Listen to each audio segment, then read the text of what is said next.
കുഞ്ഞായിരിക്കുന്ന സമയത്ത് ഏകദേശം ഒരു 5-6 മാസം ആ ഒരു സമയമായിരിക്കും.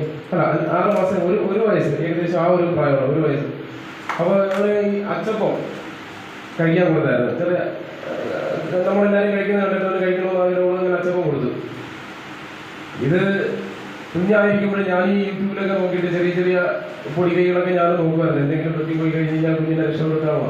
അപ്പോൾ അങ്ങനെ പഠിച്ച് ഈ അച്ചപ്പം നേരെ തൊണ്ടയിൽ കുടുങ്ങി കൊച്ചിന് ശ്വാസം കിട്ടാണ്ട് ഭയങ്കര ഒരു ഇതായി, മുഖമൊക്കെ പെട്ടെന്ന് അങ്ങനെ ഇതായി. ഞാൻ സാറ് പറഞ്ഞതുപോലെ തന്നെ കൊച്ചിനെ കയ്യിലേക്ക് എടുത്തിട്ട് തിരിച്ച് കിടത്തിയിട്ട് നേരെ മുഖത്ത് 2-3 അടി അടിച്ച് അപ്പോഴേ പെട്ടെന്ന് തന്നെ ഇത് സാധനം പുറത്തേക്ക് വന്നു. അങ്ങനെ എനിക്ക് കൊച്ചിനെ ഒന്ന് രക്ഷപ്പെടുത്താൻ പറ്റി. അതുപോലെ ഓരോ നമ്മുടെ ജീവിത സാഹചര്യത്തിലും ഓരോ സിറ്റുവേഷൻസ് ഉണ്ടാവും നമുക്ക്, പുറത്തായിരുന്നാലും അല്ലെങ്കിൽ നമ്മുടെ വീട്ടിൽ തന്നെ ആയിരുന്നാലും. അപ്പോൾ അതുകൊണ്ട് സാർ ഇപ്പോൾ പറഞ്ഞതുപോലെ ഈ ഒരു ക്ലാസ് നമ്മളിവിടെ കളയരുത്, അതിനെ നമ്മൾ റിഫ്രഷ് ചെയ്തുകൊണ്ടിരിക്കുക. സാർ ഈ പറഞ്ഞ പോലെ നിയമങ്ങൾ മാറുന്നത് പോലെ തന്നെ ഇങ്ങനെയുള്ള കാര്യങ്ങൾ നമ്മുടെ മൈൻഡ് നമ്മൾ റിഫ്രഷ് ചെയ്തുകൊണ്ടിരിക്കുക. കാര്യം വെച്ച് കഴിഞ്ഞാൽ നമ്മുടെ ജീവനും നമ്മുടെ മാതാപിതാക്കളുടെയും നമ്മുടെ കൂട്ടുകാരുടെയും അല്ലെങ്കിൽ റോഡിൽ കൂടെ പോകുമ്പോൾ മറ്റൊരാളുടെ ജീവനും രക്ഷിക്കാൻ പറഞ്ഞു കഴിഞ്ഞാൽ അതിനപ്പുറത്തേക്ക് വേറൊരു കാര്യമില്ല. അപ്പോൾ അത് നമ്മളെല്ലാവരും മനസ്സിലാക്കിയിരിക്കുക. അതിനപ്പുറത്തേക്ക് സാറ് പറഞ്ഞ കുറേ കാര്യങ്ങൾ, നമ്മൾ ഡെയിലി വണ്ടി ഓടിക്കുന്നവരാണ്. വണ്ടി ഓടിച്ച് തിരിച്ച് വീട്ടിലെത്തുക എന്നുള്ളതാണ് ഏറ്റവും വലിയ കാര്യം. അത് റോഡിൽ കൂടെ പോകണം മറ്റൊരുത്തരാണെങ്കിലും നമ്മളാണെങ്കിലും ഒരു അപകടം പറ്റാതെ വീട്ടിൽ എത്തുക എന്നുള്ളത് ഏറ്റവും വലിയ കാര്യം.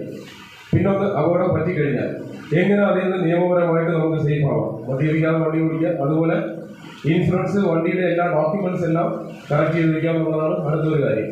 അപ്പോൾ അതുകൊണ്ട് സാറ് പറഞ്ഞ ഈ ക്ലാസ് ഇന്ന് ഇത്രയും സമയം ഇവിടെ സ്പെൻഡ് ചെയ്തിട്ടുണ്ടെങ്കിലും അത് സാറിന്റെ വിലപ്പെട്ട സമയം ഇവിടെ നമുക്ക് വേണ്ടി സ്പെൻഡ് ചെയ്തതാണ്. അപ്പോൾ അതെന്തായിരുന്നാലും അത് മോശമായി പോയിട്ടില്ല എന്നാണ് എൻ്റെ വിശ്വാസം. എനിക്കില്ല, അതുപോലെ തന്നെയാണ് നിങ്ങൾക്കും അങ്ങനെ ഉണ്ടാകുന്നത്.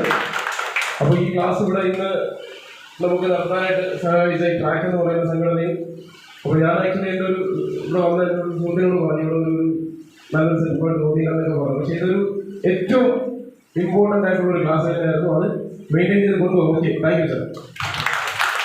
Thank you. ഇതിനുള്ള അഭിപ്രായങ്ങൾ തന്നെയാണ് തീർച്ചയായിട്ടും ഈ ഒരു ട്രാക്കിൻ്റെ തന്നെ സ്ട്രെങ്ത് എന്ന് പറയുന്നത്.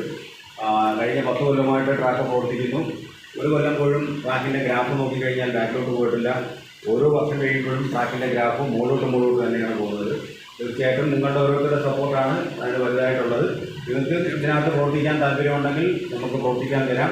വേറൊരു പ്രതിഫലയും ഫലവും നമുക്ക് അതിനകത്ത് എന്താണ് യാതൊരുവിധ സാമ്പത്തികമായിട്ടുള്ളതോ അങ്ങനെയൊന്നും പ്രതീക്ഷിച്ചുകൊണ്ട് നിങ്ങൾ ആരും ഇതിനകത്ത് വരരുത്. ഒരു സേവനം എന്നുള്ള രീതിയിലാണെങ്കിൽ തീർച്ചയായിട്ടും നിങ്ങൾക്ക് ഒപ്പം വെക്കാം. Okay, thank you.